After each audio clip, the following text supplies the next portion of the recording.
નમસ્તે, મારું નામ સુભાષ વિપુલભાઈ ગોપાલભાઈ છે. હું ધોરણ 8 માં અભ્યાસ કરું છું. હું તમને જળ એ જીવન માટે થોડું કહેવા માંગુ છું.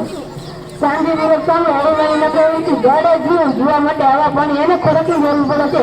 એમાં પાણીને આપણે જીવી પણ શકીએ નહીં. પાણી પીવા, નાહવા, કપડાં ધોવા, રસોઈ બનાવવા અને ઘરની સાફ સફાઈ કરવામાં આવે છે. પાણી ઉદ્યોગોમાં પણ વપરાય છે. પાણી ઉદ્યોગો થાય છે.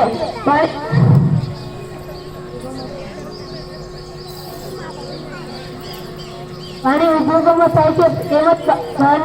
તેમજ જળ એ જીવન એટલે જ કહેવાય છે કે જળ એ જીવન. પાણી માટે આપણે વરસાદ પર આધાર રાખવો પડે છે. વરસાદ દુષ્કાળ અને મનુષ્ય પશુ પંખીઓ ટાળવો છે. આપણે